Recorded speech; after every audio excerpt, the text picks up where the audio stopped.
Italian Football Podcast.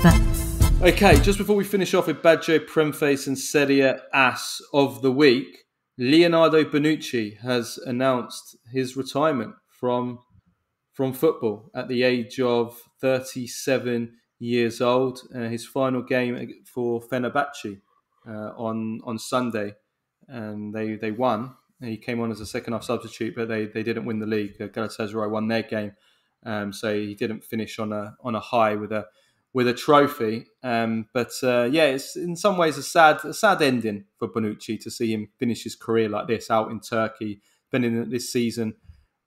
Half a season at Union Berlin, which was a disaster, and then moving to Fenerbahce, where it didn't really do much better there. But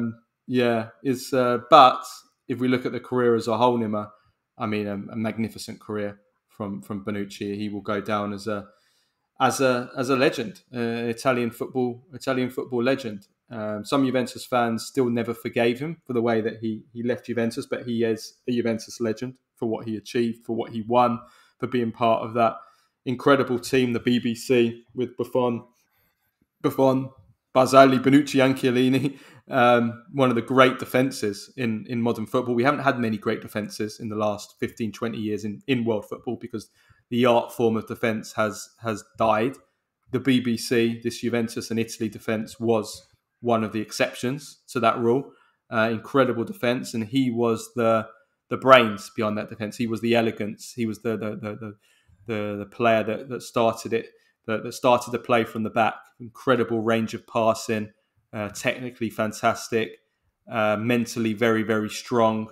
And it was a wonderful, wonderful career. And of course, Nima, crowned with the Euro 2020 success for Italy. An incredible tournament, him and Chiellini at the back.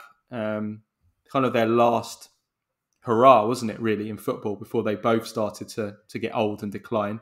And he, of course, scored in the final. He scored the equaliser in the final against England.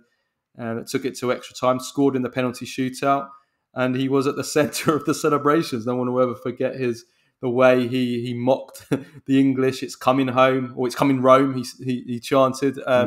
He was somebody that also, of course, if he wasn't on your side, you didn't like him very much. He was kind of a bit of a bastard of a player in some ways. He was our bastard if you were a Juventus or Italy fan.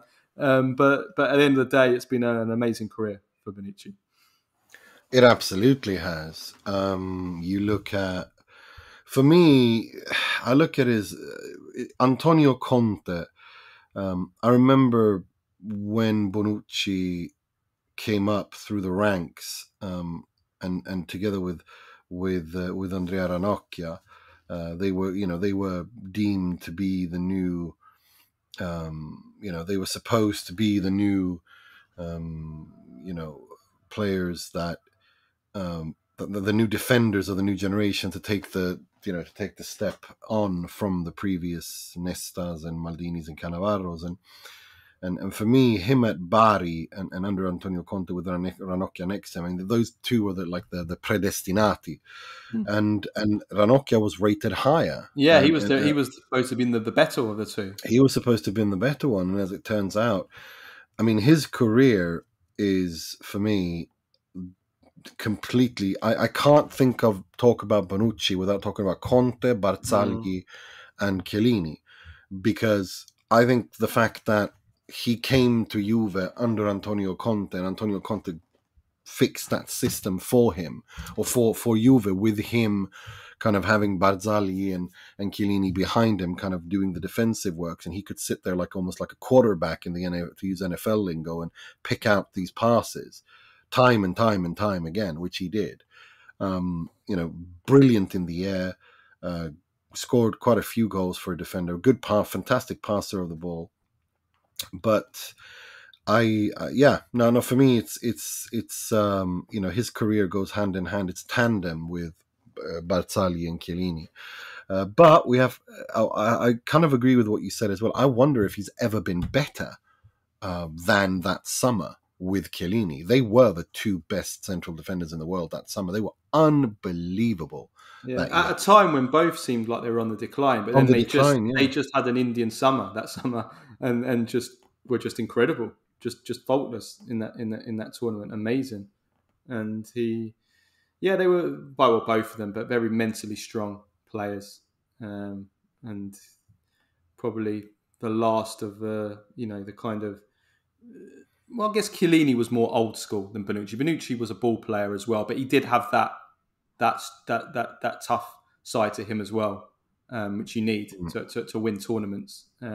Unfortunate how his career ended. Like, he really wanted to go to these Euros, Bonucci. He really wanted to. He felt like he had a chance, but then obviously with Roberto Mancini leaving, that was leaving Italy. That was the end of it, and probably a good thing, because if you've seen Bonucci play this season, it's clear that he didn't want to accept it for a while, Bonucci, and then that led to kind of a bit of a sour ending to his time. But that happens with a lot of great players. They can't accept that age catches up with us all. You can't go on forever, and some of the greats that can't see it coming. They in the mind, they're still the player that they thought they were at their peak, and he probably went on a little bit too long, Bonucci, but it won't change. It won't change what he done during his career. Okay, so let's remember, great guy. He has 9. He has 9 Scudetti. He has 9 Scudetti. I mean, because he was part of the Inter team 05-06 that won the Scudetto, and then of course he's got 8 with Juve. So he will have won 9 Serie A titles, and then of course 4 Coppa Italias, 5 Supercoppa, 2 Champions League. So he is one of the most decorated Italian players in all of Italian football history. Yeah, he certainly is. He certainly is.